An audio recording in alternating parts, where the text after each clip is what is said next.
called Notes from the Tilt-A-Whirl, I think it's called, by N.D. Wilson. If you know who Doug Wilson is, he's a pastor out in Idaho, that's his son. Very creative guy. But we're continuing in our series, which we've called God's Story, Your Story. And the purpose of our series is to help us become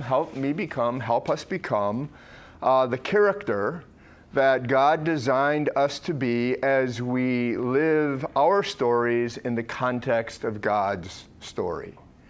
And how we are wanting to do that is by, first of all, helping you understand God's larger story. What's that all about? And then secondly, by helping us better know our own story. And as we know our story, what we want to then help us to do is to learn to live into God's larger story. And as we live into God's larger story, what we do is we take the things that happen in our own lives and we have a different context to interpret our own story from. Rather than interpreting it from our own context, we are interpreting it from the context in which God is writing all of history. And as we do that, the Bible says that we become wise men. Proverbs 9:10 says, "The fear of the Lord is the beginning of wisdom." And the fear of the Lord is just really living in concord or in agreement with God's larger story. As opposed to Psalm 14:1, it says, "The fool says in his heart, there is no God," and there's no larger story. By implication, there's no larger story. And so as we're living outside of God's story, we are living as fools, as if there's nothing bigger going on. It's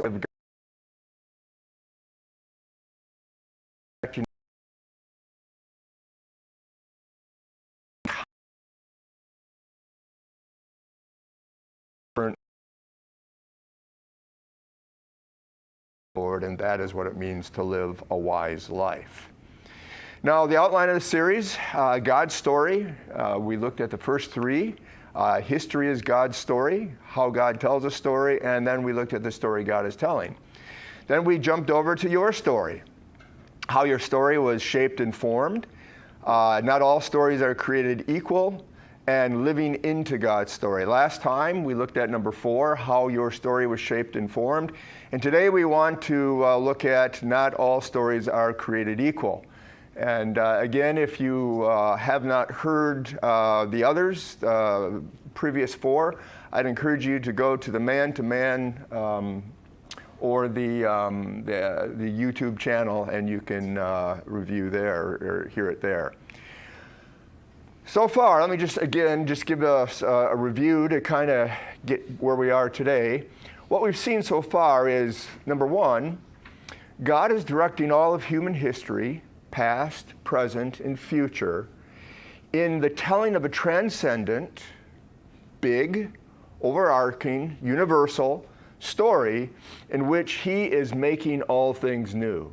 He's judging evil, He's reversing death and depravity and alienation, and through the death and resurrection of Christ, He has inaugurated it in the death and resurrection where He is now working to make all things new. We also saw that God's story is being told with forward linear movement. It's not cyclical. It just doesn't repeat itself over and over. It's going someplace, forward linear movement, and it has 3 themes: innocence, tragedy, and resolution. So it's moving from innocence to tragedy, from tragedy to resolution. And then third, we saw that God uses innocence and tragedy in our lives to open our idolatrous hearts, because we bear the image of Adam, to the depths of God's grace. Why? So that we can learn to trust God alone for a good ending to our story, for that resolution in which God is making all things new. And if we put it into a illustration form, we might look at it like this. God's story is moving through human history, past, present, and future. It's linear movement. And it has the three themes. Innocence, Genesis 1 through 2, which is life with God in Eden. And then tragedy, Genesis 3 through Revelation 20, life without God outside of Eden. And then thirdly, resolution, life with God in a global Eden, Revelation 21 through 22. And this resolution, as we said, is the new creation, which includes the resurrection life, the renewal of all things, and it is made possible, again, by the death and resurrection of Christ. So that's what we've seen so far. Now, last time, we saw how our story was formed. We looked at what is your story, and remember what your story is. It's not your history. It's not your resume. It's not your genealogy. Your story is, remember, your default operating system by which we automatically do life. You don't even have to think. It's just the knee-jerk reaction to life. Where was that story formed? Where was the factory preset come from? Well, it's from your family of origin, and it's formed through the making of boyhood memories. The boyhood memories help us connect the dots and form the stories and how we are going to see and make sense of life. And how is your story being told? Well, remember we saw that it's being told through our self-protective relational style. That from Isaiah, how we learn to trust ourselves instead of God to deal with the disappointments and hurts and tragedies of life. And then lastly, how do you come to know your story? Because what we saw is that while we all have a story, most men don't know their story.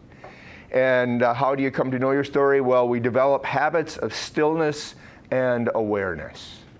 And again, if you weren't here for last time, I encourage you to go to the YouTube channel. Today, session 5, not all stories are created equal. Okay, that's where we want to go. And I want to give a hat tip to a guy by the name of Dan Taylor, who wrote a book called Tell Me a Story. That's a good book. We're going to use a lot of his ideas here, and if you want to know more, obviously, I would encourage you to get this book. So, by way of introduction, as male image bearers, we're made in the image of God. That's a key tenet to our understanding of us as men. We're male image bearers. We have all been created to have a unique place in God's story. We've been seeing that, right? Now, if that's true, then the best way for you and I to live is to devote ourselves and our entire lives to finding what that place is, right? If we have a unique place to play, and God's story is the most important thing, then it would seem just obvious that the best thing that we could do is to devote the entirety of our lives to finding what that place is. You agree? There's a problem. Finding our place in God's story really isn't as easy as we would think it is. Why not? Why do you think it's not easy? Any ideas? We're distracted. We're distracted. We're not aware of our own story. We may not know God's story. A lot of different reasons. But I think one of the primary reasons has to do with the default settings we live from are often unhealthy stories. In other words, the story that's formed as a child that we live into today is not a healthy story. It's an unhealthy story. And it's that unhealthy story that keeps us from finding our place in God's larger story. You say, well, what's an unhealthy story? Well, let's just compare here. Healthy story versus unhealthy story. A healthy story is a story that gives our lives hope, direction, love, peace, power. Other things, but these would be some of the primary things. Hope, direction, love, peace, and power. If your life has hope, direction, love, peace, and power, then you are most likely living out of a healthy story. However, an unhealthy story traps our lives in despair, confusion, fear, shame, and isolation. If that describes your story, then you are not living in a healthy story. You most likely are living in an unhealthy story, okay? So today's question is this: what makes a man's story healthy, or what makes it unhealthy? Your story is either healthy or unhealthy. What makes it healthy, or what has made it unhealthy? That's our question. Our purpose today is to help you diagnose the health of your story, or the kind of character that you have become in your story, and therefore in God's story. Okay? That's what we want to do, to help you diagnose: do I have a healthy story, or do I have an unhealthy story? Am I living out of a healthy story, or am I living out of an unhealthy story? As I'm living my life in this world, am I healthy in terms of the character I'm playing, the role that I'm playing, or am I unhealthy? That's what we want to do today. I outlined today 3 things. Pretty simple. The marks of an unhealthy story. What is an unhealthy story? The marks of a healthy story. And then, lastly, the cure for an unhealthy story, okay? So those 3 things. First, let's look at the marks of a healthy story. And like any good book, there's always a preface that kind of sets you up for what's coming. We got a preface here. The story behind all unhealthy stories. And I don't know if it would be considered a prequel, but at least it's a preface. And what is it? The first unhealthy story appeared in Eden with the introduction of a virus. And that virus created in all of us an allergy towards God. What was the source of the virus? The source was the serpent, the deceiver, Satan, the father of lies. And what is the essence of this virus? Well, it was a story that he told that was incongruent with God's larger story. And that story that he told to Adam and Eve was this: goodness in life can be found outside of God's story. You can be your own main character. You can have your own story. You don't need God's story to find goodness in life. That was the essence of the virus. The symptom, remember we saw this back in second or third session, the emptiness pursuit pattern of relating. We were made to live with a fullness that expresses itself in the giving of ourselves, in the blessing of others. As men, using our power, we were built to bless. But because of this virus, we now operate out of an emptiness pursuit pattern. We're empty, and now we're looking to take. We'll use God, we'll use others, we'll use the world. We live to bless ourselves rather than out of a fullness where we bless others. That's the symptom. And the scope, it's pandemic in nature. It infects every story with sickness, malady, and disease. And guys, this is the story behind your story, and this is the story that's behind my story. That was there before we ever came into existence.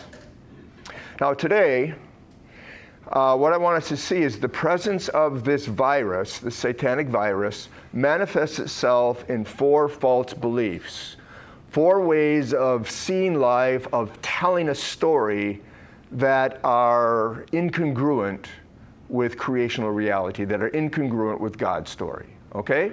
What are they? And by the way, these are the marks of every unhealthy story. First, moral relativism. What's moral relativism? What is it? It's the belief, and we'll put it in terms of what we're talking about today, that all stories are equally valuable and that no story can be truer than another. Now you say that and it's like, ooh, is he supposed to say that? That's kind of what we're being told today, isn't it? That all stories are equally valuable and no story is truer than another. That, in essence, is the belief of moral relativism. Now, is that true? Is that right? Is that correct? Are all stories equally valuable? and no story truer than another story. After all, you got your truth, I got my truth. Well, I think simple observation says it's not true. I think common sense will tell you it's not true. How so? Well, some stories promote life, and some stories promote death. Some stories spread hope, other stories spread despair. Some stories inspire love and kindness, other stories inspire selfishness and hate. For example, you got Mother Teresa and Saddam Hussein. Equal stories, equally true stories, equally valuable stories? Not equal. Why? Mother Teresa's story inspires hope, love, and story inspired hatred, death, and despair. Not all stories are equal. Also, if all stories are equally valuable and true, then we have no moral authority to stand against the destructive story of an evil man. In other words, everybody know who Charles Manson is? What he did, and with the killing of all those people? We have no, if all stories are equally valuable and true, then we can't say his is wrong. Then we can't say what he did is wrong. Why? Because the values of an evil man's story are just as valid as the values of your story, if they're equally true and valuable. What he believes and what he did is just as valuable and just as true is your story. And differing human values are only a matter of preference and opinion. That's what moral relativism says. And it says that you can't judge an evil man's story since your values are not superior to his values. If all stories are equally true, then we have no authority, no moral authority to stand against evil. Likewise, if all stories are equally valuable and true, then we can only live as uninvolved silent spectators. I can't say anything. Why? Well, because then I am pretending I'm superior to an evil man. We can only watch an evil man's equally valid story unfold before us. That's really true, isn't it? We can't say anything that was wrong if his story is equally valuable and equally true. You can't. Our stories don't really matter to anyone beyond ourselves. So, the first mark of an unhealthy story is moral relativism. Moral relativism is the belief that all stories are equally valuable and no story is truer than another. And we saw that a simple observation says that's not true, and it's a mark of an unhealthy story because it shapes us into silent, passive men. There's nothing more healthy than a silent, passive man, because a silent, passive man contradicts the way that God designed us to live in this world as a character in our story, living in the context of his larger story. Second mark of a unhealthy story is what we're going to call exaggerated individualism. Now, what's that? Well, it's the belief that my story is all that matters, and I am the main character of that story. In other words, there's only one story that matters, and it's mine, and in that one story that matters, I am the main character, which means what? You are the support character. If there is a God, he's a support character. And what does a support character do? They help the main character do what? Move forward to accomplish his plot. Okay? Now that's different. Exaggerated individualism is different from individualism. How so? What would you say? What's the difference between exaggerated individualism and individualism? Some of our unique characteristics character, personality, Okay. talents. Yeah, it's basically saying my story is unique and it's different from yours. As opposed to my story is the only story and you exist for me. So individualism is the mark of a healthy story, whereas exaggerated individualism is the mark of an unhealthy story. My story is all that matters. It's the only story that counts, and I am the main character, and everything in life exists for me. This is a pretty good illustration of it. I'm at the center. Everybody revolves around me, and if there's a God, He revolves around me as well. And what I'm saying, guys, is this is the mark of an unhealthy story.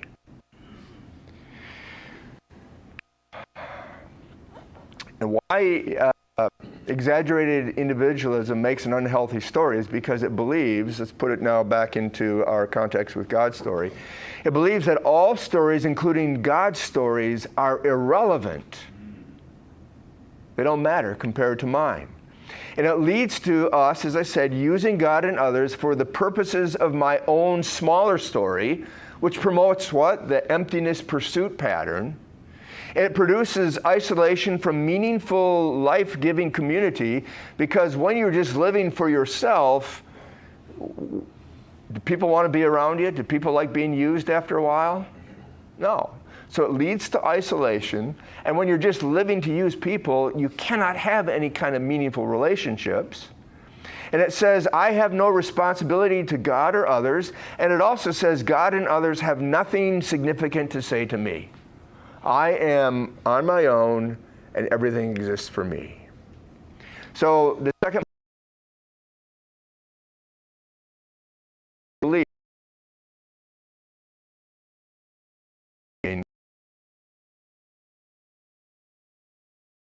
and non-accountability to God and others, and it triggers in us as men the emptiness pursuit pattern of relating. Let me just add this too. You see this in our culture today, the pro-choice mindset. What's the pro-choice mindset? I'm the only one that matters. In fact, my body is the only thing that matters, so much so that I'm not even aware that there's another body that we're going to destroy. Also, the whole woke culture. You know, all it matters is my feelings, and if you hurt my feelings, then you deserve to be canceled and destroyed and lose your job. Why? Because all that matters is how I feel. That's exaggerated individualism. Third mark of an unhealthy story is what we're going to call disempowering determinism. Now we're going to focus on this one just for a minute here, because I think this is one that we all kind of get caught up in. Now what is it? What do we mean by this? It's belief that we are what we are because of forces, outside forces, over which we have no control. You are what you are, I am what I am, everyone is what they are because of outside forces over which none of us have any control. Marxism taught this. Marxism said that we are the product of the social class we are born into. Freud said that we are slaves of our own unconscious mind. Postmodernism says we are either marginalized group or the dominant group. You're just kind of in one of those. Hyper-Calvinism says that we are puppets of God's sovereign will. It doesn't matter what I do because I'm just a puppet anyway. In other words, what I want you to see is this. The message of what we're calling disempowering determinism says that you and I are victims of someone or somebody. That's its message. And what I want you to see is this is the message of woke America today, isn't it? It's the message that everybody, the story of woke America is wanting us to embrace. I thought about this. Woke America tells us this: you are the victim of patriarchy, white supremacy, cisgendered men, unvaccinated, climate deniers, microaggressions, the police, capitalism, Christian intolerance, masculine toxicity, the 1%, xenophobia. And xenophobia is, the fear of strangers. Anybody that's not like me. Homophobia, Islamophobia includes all of that. Any that I'm missing? It took like 3 minutes. Why? Because we're just being hit with this stuff all the time. And it's this message that we are all victims of something that has created what has been called a victim culture. Guys, we live today in a victim culture. It's the air we breathe. It's the water we swim in. Now, what is a victim culture? A victim culture is an approach to life that identifies people primarily in terms of a victim status. It doesn't look at people as image bearers. It looks at people as victims. And we have different categories today, primarily of victims. There are victim categories of race, sexual orientation, gender identity, nationality, and disability.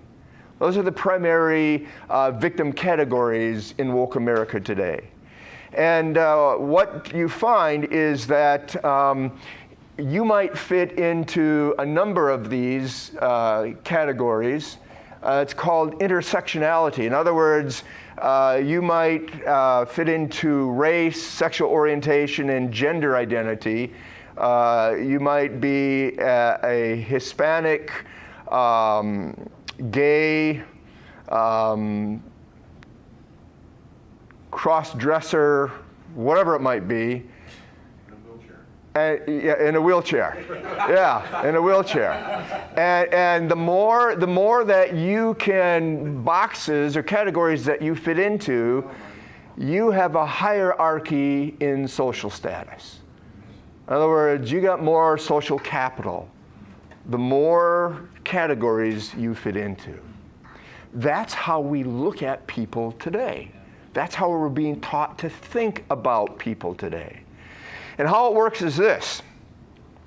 The victim culture centers human identity in victimhood. In other words, it says, hello, my name is Victim. What's your name? My name's Victim too.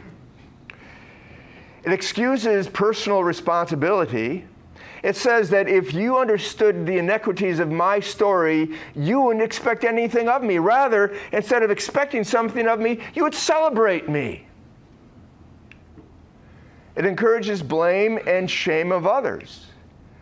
And that you don't understand me or celebrate me shows that you are morally deficient, maybe even a hater, an intolerant bigot. And it grants moral superiority over others. Because you are morally deficient, because you are a hater, because you are a bigot, you have nothing to say to me, so shut up and listen. That's the message we're getting today. That's the message of what? The victim culture. And guys, what I want you to see is this is one of the marks of what? A healthy story? No, an unhealthy story. Now let me clarify this. Well, it's true that there are victims. I don't want to deny that. There are certain forces can and do negatively influence the men we become. There are things that truly hurt and injure people. I am the victim of other sin. You are the victim of other sin. People are the victims of other people's sin. That's true, okay? It's not true, however, that we are powerless as a result of being victimized by people. It's not true that we are powerless we're powerless to choose and not responsible to change. In other words, my name is not Victim.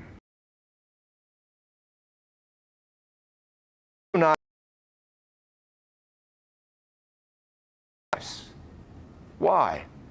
Because just as others victimize me with their sin, so I victimize others with with my sin. I'm not only a victim, I'm also an agent. So I have no moral standing in terms of superiority when it comes to this whole thing of victimization. Now, put it another way, because all people are sinners, all people are both victims and victimizers, and get this last part, at different levels and different degrees. We're not all equally in terms of the degree and level. Some people have been victimized by others much more than I have. And I have victimized other people maybe much more than you have. We're not all equal here in terms of levels and degrees, but we are all victims and victimizers. A second thing I want you to see is because all people equally bear God's image, human identity isn't centered in our victimization. It's centered in our status and our identity as made in the image of God. Now, what does all this have to do with an unhealthy story? Here's what I want you to see. If you view life as a smaller story with injustices, and unfairness done to you, rather than God's larger story that includes unjust and unfair experiences, you see the difference? One is it's all about me, the other is I experience these things, but it's not all about me. Remember Joseph, Genesis 50, his brother sold him in slavery, then all the things that happened to him, the unfair things that happened to him as a result of that. He meets his brothers, and he says, what you did was evil, but what you meant for evil, God meant for good. He didn't see himself as a victim, and he didn't hold a grudge, and he didn't lack grace. He was gracious and forgiving. Why? Because he saw the unfairness and the inequity done to him, not in the context of his smaller story where he was the main character, but in the context of a bigger story where God was able to use that for God's bigger purposes of a good ending. But if you see yourself from that smaller story rather than the larger story, then you will come to identify yourself as a victim. Hello, my name is victim. And that you will then cope with everything that's done to you by blaming outside forces for the condition of your life. And if you do that, if you blame outside forces for the condition of your life, then it's going to force you to deny two things. Your God-given power as a man to choose, and your God-assigned responsibility as a man to act. Irrespective of what's happened to us, God still calls us as image bearers who bear his image as a man to use power to choose and to take responsibility to act. It doesn't negate what has happened to you by outside forces, doesn't negate who you are as a man. You have the power to choose and the responsibility before God to act. That isn't taken away. Both are necessary to be the character God designed you to be in his larger story. Power and responsibility. In other words, when a man blames someone or something for the condition of his life, he abdicates his power and responsibility to live as a character in God's story. You can't live as a character in God's story when you abdicate power and responsibility, and you then, or I then, we place ourselves at the mercy of hostile forces, at the worst, or at the best, indifferent forces who could care less, that are outside the context of God's larger story. And now we begin to connect the dots like a fool. I got to make sense of this, not in terms of God's larger story, but how do I get out of this? And now I'm living as a fool rather than as a wise man. And guys, Again, what does this do? It creates an unhealthy story. So the third mark, disempowering determinism, the belief that we are what we are due to outside forces over which we have no control. It corrupts God's design for us as characters in God's story. Men are designed to exercise power by making choices and taking responsibility. And secondly, it's the mark of an unhealthy story because it feeds passivity and irresponsibility in men. Again, passive and irresponsible men create unhealthy families and write unhealthy stories.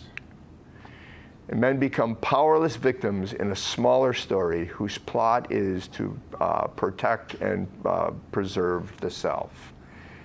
When you're living like this, you become the victim of your wife, you become the victim of your kids, you become the victim of everybody. It's the third mark of an unhealthy story. Fourth, paralyzing demandingness.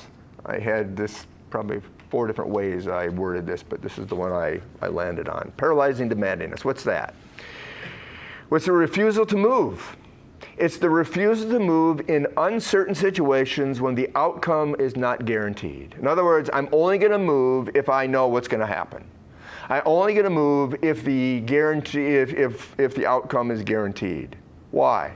Because I hate mystery. What is mystery? Mystery is the unpredictable and uncertain parts of life. And guys, in case you haven't learned by now, you know what's the most important, you know what's the richest parts of life? Are they the things that you can manage or the things that you can't manage?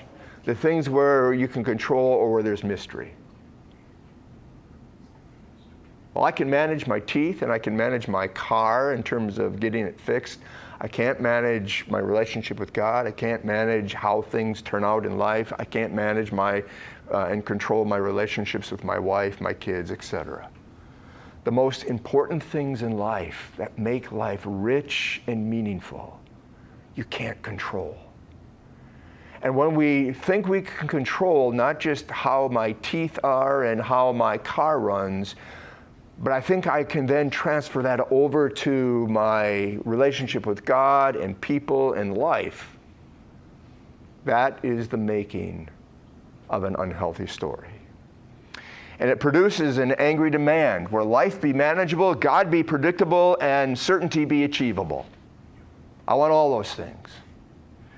It produces what you might call a vending machine kind of life. If I put in the correct change and pull the right levers, what? Get what you want. I should get what I want. Life should be manageable, predictable, and achievable. If I do A, then B should happen. If I do this, then life should be like this. If I treat my wife like this, then she should treat me like this. If I do this for God, then He should do this for me. That's paralyzing demandingness. And that's the mark of an unhealthy story. Now, the problem with all of this is it sets us at odds with creational reality. Okay? It doesn't work. Why? Because reality is going this way, and that paralyzing demandingness is taking us this way. How do we know that? Well, remember, God's story is being told with 3 themes. What are they? What's the first one? Innocence, Genesis 1 through 2. Tragedy, Genesis 3 through Revelation 20. And what's the last one? Resolution, 21, Revelation 21 through 22. You look at that now from our own perspective. Where are we in God's story? Are we in innocence, tragedy, or resolution? We're not in the garden, and we're not in a global Eden, are we? No. We are outside the garden right now. We're in a place called tragedy. Now, what do we know about tragedy? What's life in tragedy like? Well, we will always possess only partial knowledge and understanding of anything. You can't know everything. You can't be certain about everything. You can't manage everything. Why? You don't know.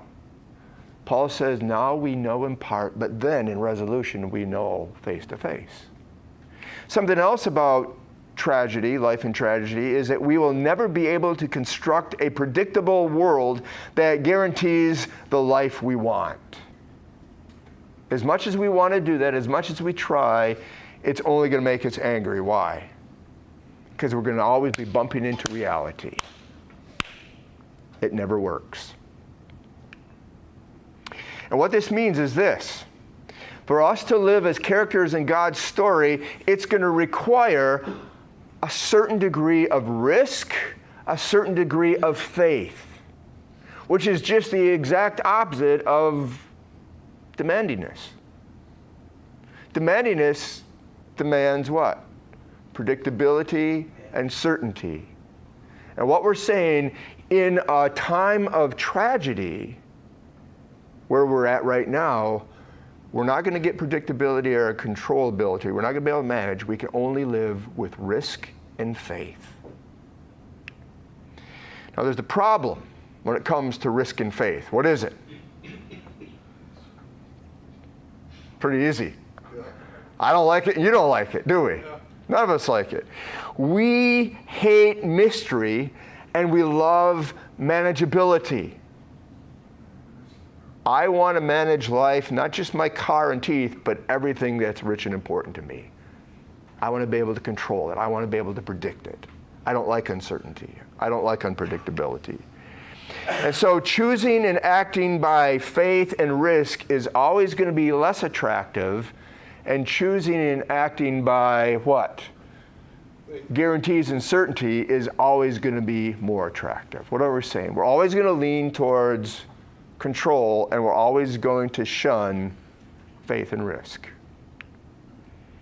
Now, the problem with guarantees and certainty when it comes to our story, not is it only bumping us into reality, but there's another problem when it comes to the quality of our story. If you and I insist on guarantees and certainty, it's going to affect the quality of your story. How so? Well, guarantees and certainty fail to produce the kind of tension required to make a good story. What makes God's story a good story that moves it forward towards resolution? Innocence, it's kind of boring, and something happens. There's a tension, tragedy, the fall. Now the story is moving forward. Now it's motivated towards what? The resolution of the tension. Every story, every movie that you watch, there's going to be innocence, and there's going to be tragedy that creates a tension, and the whole movie is about the resolution of that tension. Where there is no resolution, guess what that movie is going to be like? Boring.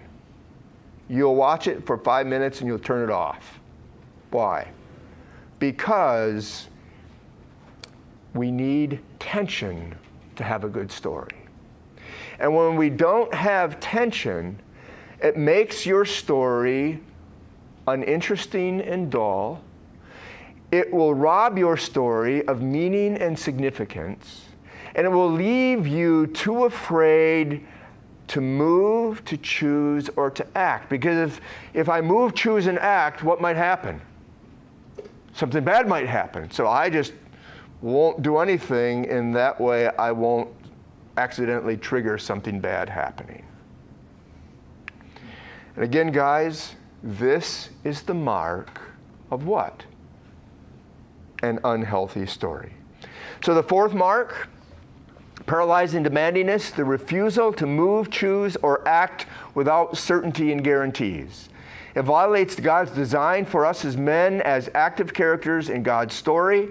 Men are designed to move with courage into chaos by risking faith in God. And it's the mark of an unhealthy story because it stops masculine movement, it feeds fear, and it hinders faith. Men develop self-protective relational styles characterized by avoidance of chaos. Guys, this is the mark of an unhealthy story. And so the question that we have then is this. If unhealthy stories are marked by moral relativism, disempowering determinism, exaggerated individualism, and paralyzing demandingness, You recognize any of those in your stories? If your story is marked by any of these things, then the question is what are the healthy stories marked by? I want to have a healthy story, but what are the marks of a healthy story? We'll come back in 5 minutes, and we will look at that. What are you hearing? What are you hearing, Dale? Stuff I hear when I listen to God's stories. This is stuff you hear when you listen to God's stories. These marks that we're talking, marks of an unhealthy story. Yeah, especially if you watch the news. Especially if you watch the news. Yeah, it's promoting an unhealthy story, isn't it? What else? What else are you taking, Mark? It's just talking over here. There's just a plain, flat-out war assault on truth. Yeah. There's an assault today on truth. Every which way. Yeah. There is no truth. Yeah. What happened to it? Yeah. Anything else? I'm amazed at how Christian men fall into these categories as well. Yeah. It's like we've accepted the gospel, but we stop there. Yeah. And we don't proceed. Yeah. We don't start to clean up some of this garbage. Yeah, and I think the reason Christian men fall into this too is because we really don't know our story.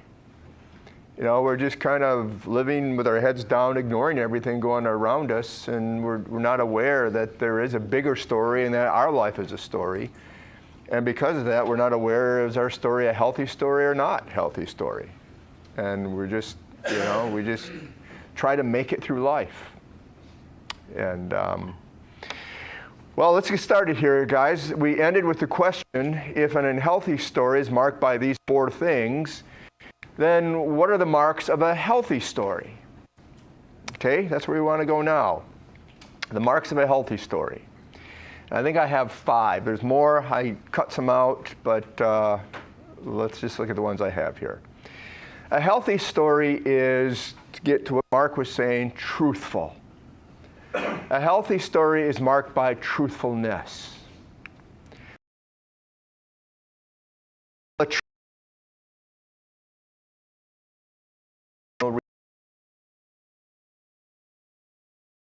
Look at how the Bible describes life. It's good, but it's fallen and broken, and God is working to make all things new. When you see it from that perspective, that's a truthful story. It's creational reality. When you bump against that reality, that's where you experience pain and hurt and an unhealthy story. So a healthy story is truthful. It corresponds to reality. A healthy story a truthful story understands the world in a way, get this now guys, that convincingly explains why things are the way they are. Why things are good and beautiful, why things are ugly and corruptible, why things are filled with pain, why things are filled with joy. There is an overarching story that we will buy into where we try to make sense of all of this. And what I am saying is this, that a truthful story will convincingly explain why things are both good and bad the way they are. Second, a truthful story will meet our spiritual and intellectual need for transcendent meaning and personal significance. There's something in all of us that longs to feel significant, and there's something in all of us that longs for a sense of meaning that's bigger than ourselves. And what I'm saying is this, the story that we live into, if it's a truthful story, will meet that need for meaning and significance and purpose. If it doesn't, it's not a truthful story. A truthful story will ring true regarding how we experience life both around us and inside us in terms of our emotions. Lastly, it will leave us feeling internally on the inside settled, connected, and grounded as men. Okay? So it corresponds to reality. It explains convincingly why things are the way they are. It meets the needs that we have, spiritual and intellectual and psychological needs. It rings true on how we experience life on the outside and the inside, and it leaves us, we can exhale. Put it another way, from a negative point, a healthy story will not leave you feeling the need to lie to yourself in order to live in it. A healthy story will not require you to stretch or deny the facts of your experience in order to make them work, in order to make life livable. A healthy story will not leave you feeling internally divided, fragmented, anxious, or confused. For example, what we see happening in our culture today. In woke America, the story is being told that men can become women, women can have penises. I mean, guys, these are quotes. This is what we're being told. Men can get pregnant. It's not pregnant women anymore. Now it's pregnant what?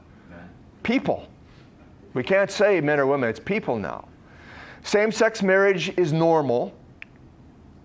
Abortion is life-giving. I heard that the other day. Gender is fluid and non-binary. 2 + 2 can equal 5. And skin color it creates moral character. We're being told that, guys. Now here's 3 questions that I have in light of what we're being told today to believe. This is the story. Question number 1. Will this require you to stretch or deny the facts of your experience to make them livable? Do you have to stretch what you know common sense tells you is true to make this work? Yes or no? Yeah. Does it leave you feeling the need to lie to yourself in order to live into it? Does it leave you feeling unsettled, anxious, or confused? Yes. Guess what this is, guys? Why? This is an untruthful story. And an untruthful story is the mark of a healthy story or an unhealthy story. Unhealthy story. What's the mark of a healthy story? Truth. Truthfulness. Here's a true illustration of an untruthful story. This was a friend of mine that I grew up with. As a man, well, he was sexually abused by his pastor / my pastor as a boy. As a man, how he coped with that is he had to lie to himself. And how he lied to himself was he pretended and acted as if it never happened. What? I don't know what you're talking about.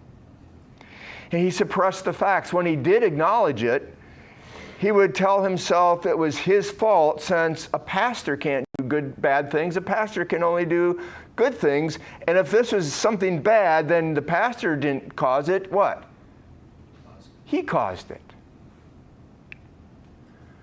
Guys, that's how he made sense of things, but did how he make sense of things correspond to reality? No, that story did not correspond to reality.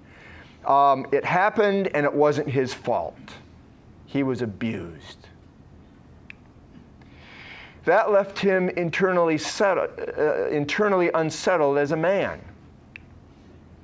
Sexually as a man, he was unsettled. His marriage with his wife, he was unsettled. As a father to his children, he was unsettled. His relationship with God was unsettled, and his attitude towards the church was unsettled. It produced an unhealthy story.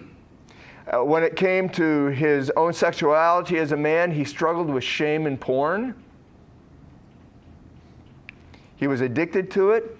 His marriage was sexless and distant. As a father to his children, he was distant and suspicious. He was suspicious of what were they doing? Were they involved in this? His relationship with God, there was shame. How he felt he was bad in anger. How could you let this happen? And his attitude towards the church, it was hatred and isolation. In fact, this guy would drive down the road and he would go by any church and he would literally roll down the window. When I talked with him last, you had windows that you rolled down. And he would literally put his fist out the window and spit at it. Healthy story. In fact, it didn't correspond to reality. He didn't know how to deal with it, and it ended up in suicide. The tragedy was not just the suicide. The tragedy was that it didn't have to be an unhealthy story. The reason it was an unhealthy story was not because he was abused. The reason it was an unhealthy story is because the things he told himself about it didn't correspond to reality. Meaning that you may have been abused, and what makes your story unhealthy is not the abuse, but it's how you respond to the abuse. Do you tell yourself lies in order to protect yourself, or do you live in the truth of it?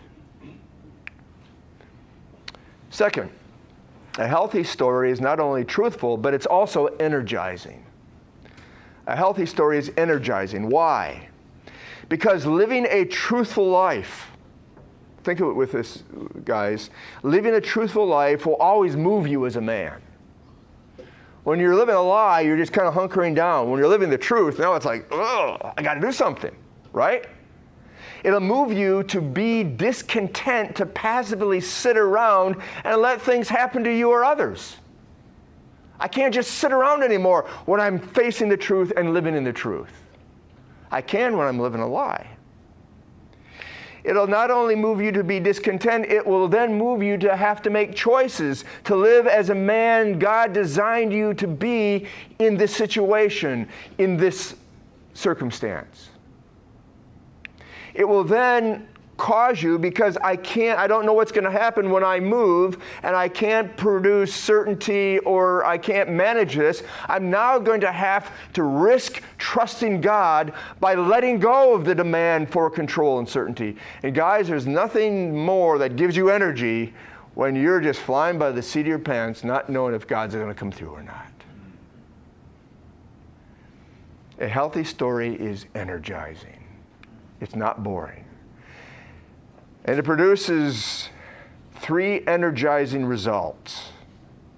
Notice, the guy who lives by the lies is the guy who's holding on when he goes over the hill on the roller coaster. The guy who is living by truth is energized. He's alive. What are those results? Guys, it sets you free. It sets you free. I'm not holding on what I can control. It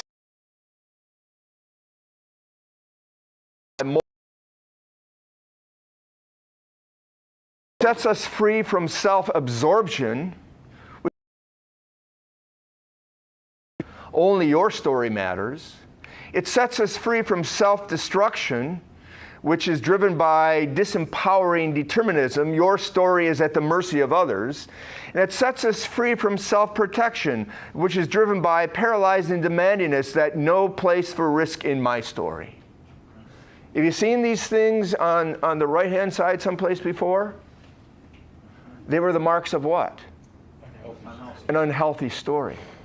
In other words, a truthful story energizes you, and right at the beginning, it energizes you in a way that it begins to set you free from the marks of an unhealthy story.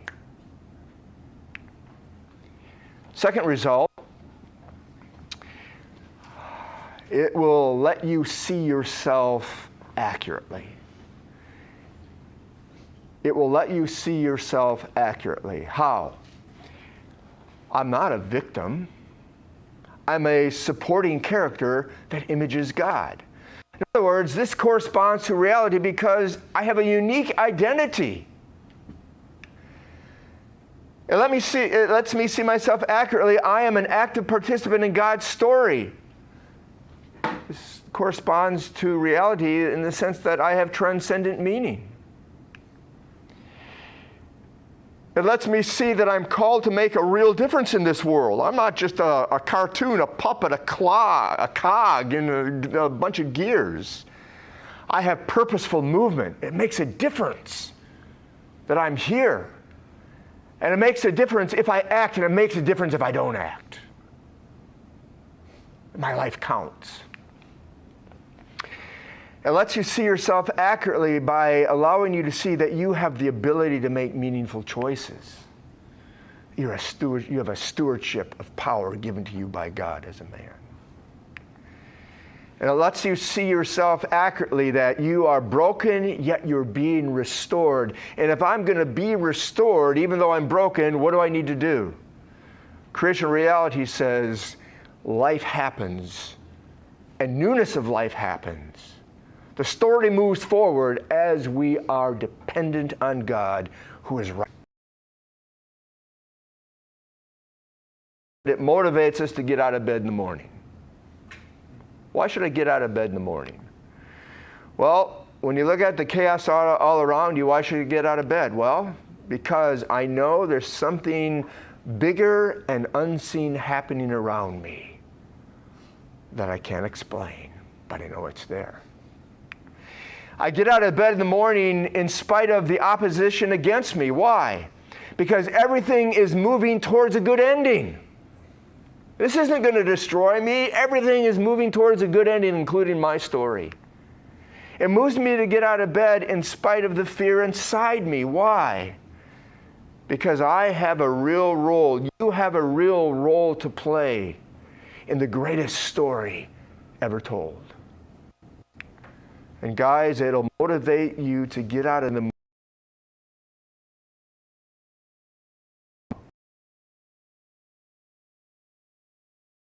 are forgiven, and you're being restored by God's grace through Jesus in the Spirit. So then, the marks of a healthy story are truthfulness, corresponds to reality, and it's energizing. Your story will energize you. How? It'll free you from your unhealthy story. It'll set you free to see yourself accurately, and it'll motivate you to get out of bed in the morning. Third, a healthy story is gracious. A healthy story is gracious. What do I mean by that? Well, what is grace? Grace is about being given more than what we deserve, right? We're given by someone else or something else more than we deserve. Grace, as Christians, we understand, is sourced in and demonstrated by Jesus through the cross and God through the giving of His Son. Grace can be viewed as life's lubricant that makes relationships flourish. If you want relationships that flourish, that thrive together, they won't thrive or flourish without grace. Grace allows it to move easily. Third, grace is what's to be given to others just as we have received it from God. Last, grace has an infectious nature in that grace begets grace. If you receive grace from somebody, you feel gracious in response to them, right? If you are gracious to another person, they typically respond with grace to you. Why? Because it is infectious. Grace begets grace. Now here's the question. How would others experience you and your story if your story was characterized by grace? How would people experience you if your story was characterized by grace? Answer? They would feel it in your expectations of them. Think with me for a minute. Who's somebody that you just feel really comfortable with, that you can relax when it comes to their expectations? Doesn't mean they don't have any, but you can just kind of breathe easy around them. My dog. Your dog probably exhibits grace. Where do you feel just kind of like you're walking on eggshells with somebody when it comes to you're not sure what they're going to expect or how they're going to respond? Don't say anything. That person is graceless. They would feel it in your expectations of them, in that you would not relate from an exacting measure between performance and reward. In other words, you had better not fail me, or I'm going to make you pay for it somehow or some way. We all know people like that, don't we? It's hard to be around people like that. As opposed to, if our story is characterized by grace, we will relate to the people around us from a humble heart expressed through a non-demanding spirit. It'll sound something like this.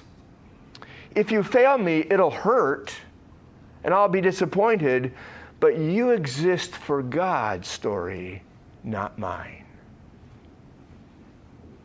You're not a supporting character in where I'm the main character in my story, that if you don't come through, it's gonna threaten me.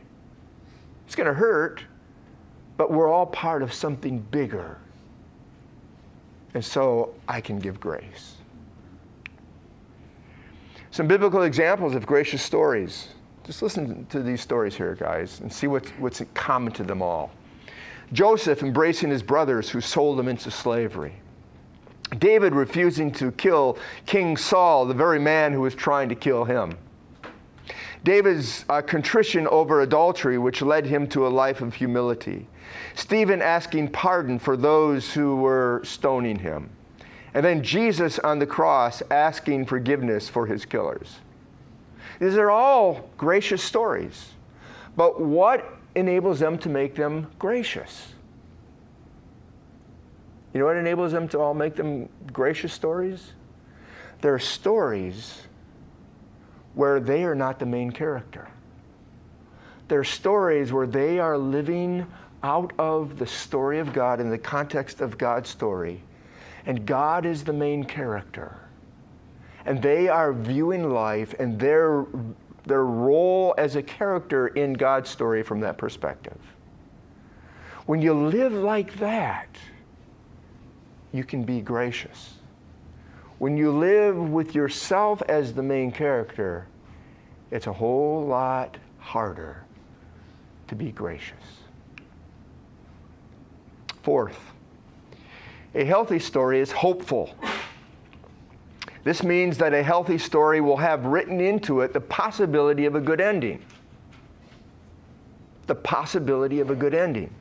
Why? Because having a hope of a good ending, a story that has the hope of a good ending, watch now, it encourages what kind of choices? Meaningful choices that require what? Purposeful perseverance. Lacking hope of a meaningful promise, not purposeful perseverance, but immediate results. Now watch the difference here from Peter's story. In Mark 14, we see Peter having a story that's lacking hope.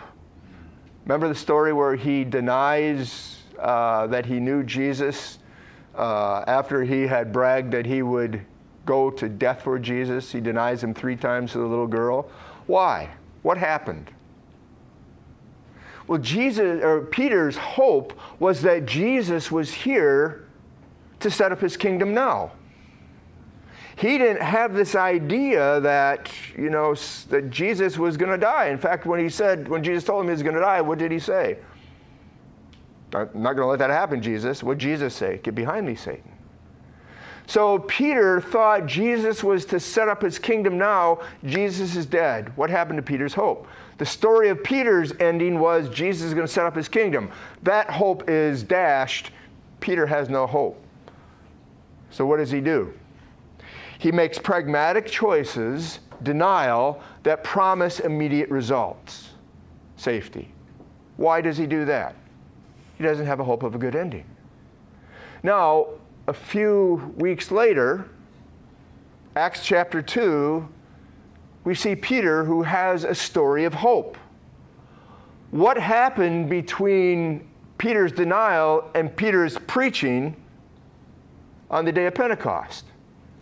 And then standing before the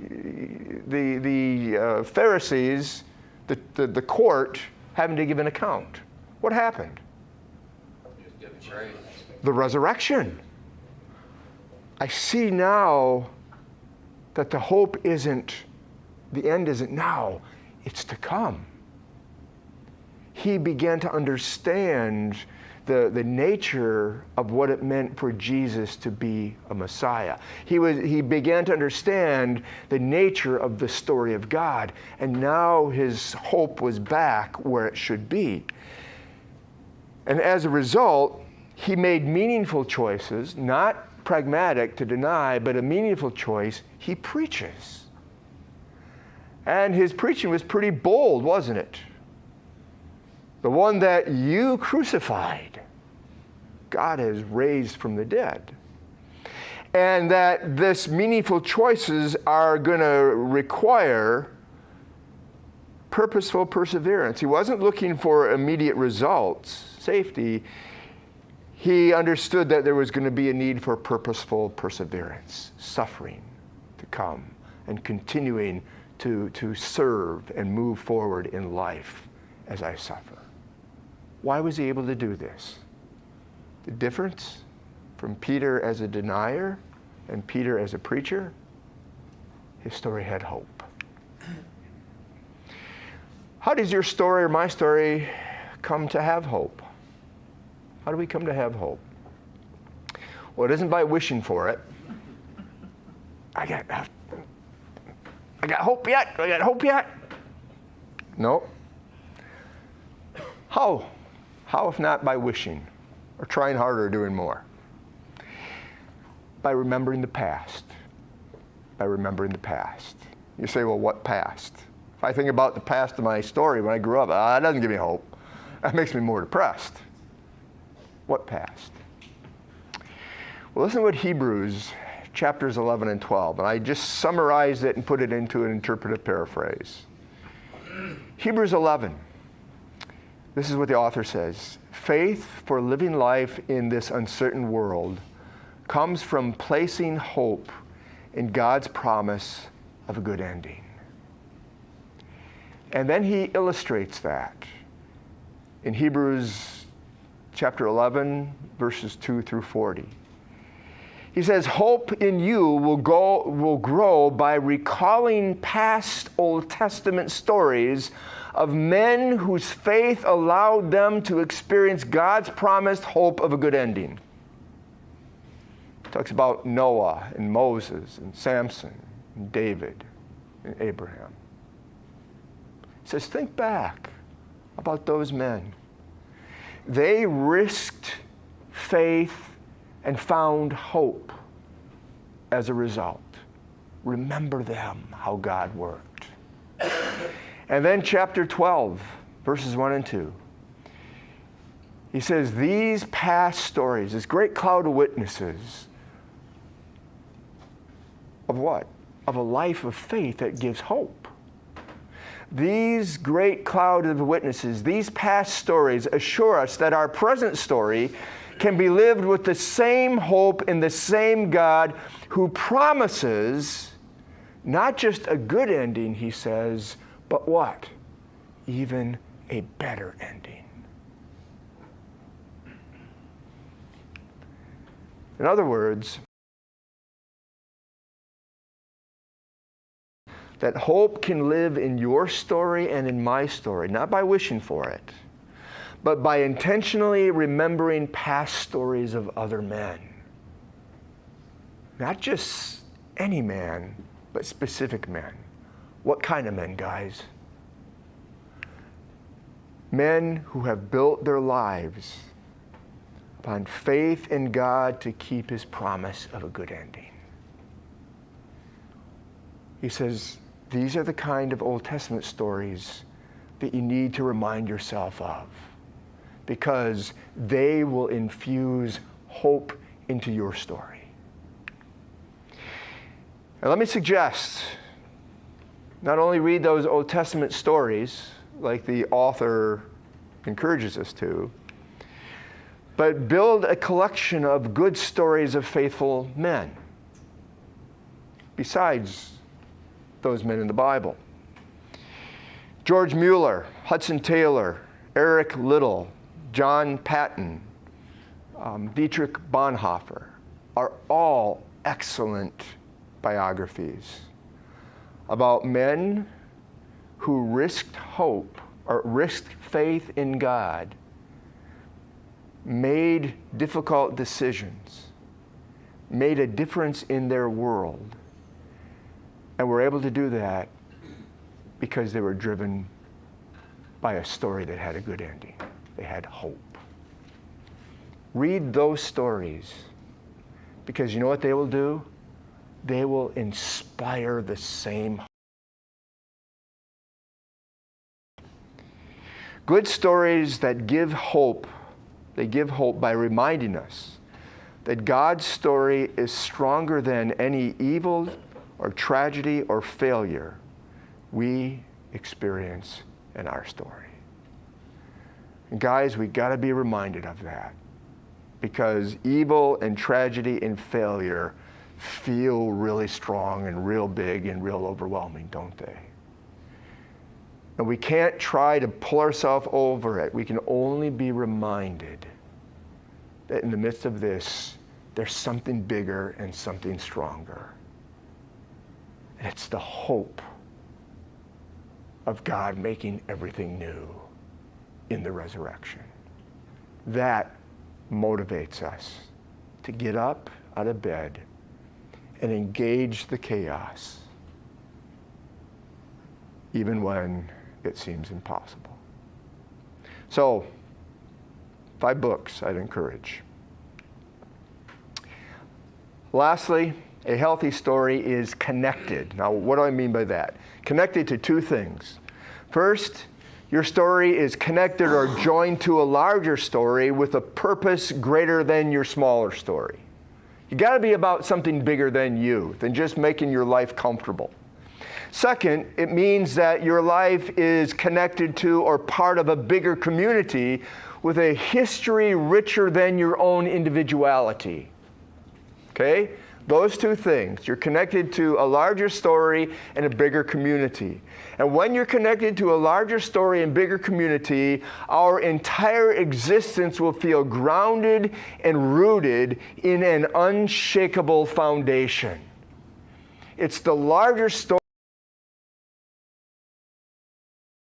that feel grounded in this crazy, chaotic world. It will give security, it will give significance, it will give strength. And guys, if there's a time we needed that sense of grounding, it's right now. Security, significance, and strength. I'm part of a larger story. I'm connected to a bigger community. That's all living together, that's joined to this larger story. And note, being part of a bigger community, and that is joined together in a larger story, will do 3 things for you and for me and for our stories. First, it'll inspire you. How will it inspire you to be part of something bigger, a story in a community? Well, it inspires you because you are moving through life together with others who are committing larger story. You're not alone.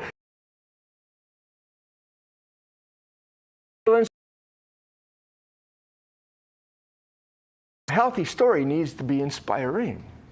Second, it will frustrate you. How will it frustrate you? You're moving through life together with flawed people who will hurt and disappoint you and betray you. And I could also add that a larger story isn't always as clear and laid out as you'd like it to be. So it frustrates you.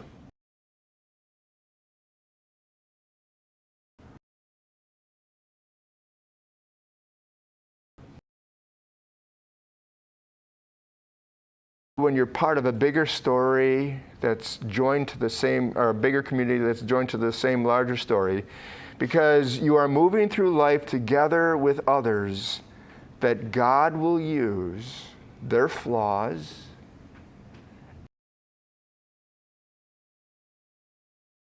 story form you and me into a fuller reflection of himself as a man. We will be better characters in our story as we live in the context of God's larger story. Put another way, being connected to a broken community that's joined together in God's larger story is God's laboratory. It's God's laboratory for what? For refashioning an unhealthy story into a healthy one. You can't have it without being connected to a larger story in a bigger community. And so we're not all created equal. Not all stories are created equal, guys. As much as our culture is telling us they're not all created equal. Why? Because unhealthy stories are marked by moral relativism, self-deception, exaggerated individualism, self-absorption, disempowering determinism, self-destruction, and paralyzing demandingness, self-protection. Whereas healthy stories are marked by truth, beliefs that correspond to reality, energy, it frees us, it allows us to see ourselves as we really are, and it motivates us to get out of bed. It's marked by grace. It gives and receives grace because it's infectious. It's marked by hope, faith in God's good ending, and it's marked with connectedness, a bigger community and a larger story. Not all stories are created equal. One inspires life, the other inspires death. One inspires peace, the other inspires despair. And so, I want to close with an evaluation. This is just between you and yourself, okay? Does your story seem lost and without direction? If so, check that box. Does your story prevent you from seeing yourself as a man having freedom to make meaningful choices with powerful consequences? If so, check that box. Does your story fail to offer you a way of imagining a good ending to your life's confusing, unfair experiences? If so, check that box. Last, does your story fail to teach? If so, check that box. If you mark any of those boxes, guys, then your story is most likely an unhealthy story. And if it's an unhealthy story needs one thing. You know what it needs? It needs to be healed. And lastly, then that unhealthy story. And there's just one cure. Story. And that is you change it for another story. You exchange it for another story. One that's characterized by truth and energy, grace, hope, and connectedness. Why those things, guys? Grace, truth, energy, hope, and connectedness. Why those things? You exchange it for that kind of a story because those are the marks of a healthy story. But they are not only the marks of a healthy story, more importantly, they are the marks of God's story. And the good news of God's story is simply this. You don't have to remain in your unhealthy story. You don't have to. No matter your family of origin, background, no matter the boyhood memories that you have, no matter the sins that others sinned against you, the abuses you may have suffered, past failures, no matter the hand you've been dealt in life, you don't have to stay in a bad story, an unhealthy story. Why? Because God's story can be embraced. Your story can be transformed. And a new story can be told. The question is, how? How do I live into that story, God's story? How is my unhealthy story transformed? And how can I begin to tell a new story, a healthy story with my life? Well, come back next month and we'll talk. Okay? Mark? We're good. We're good?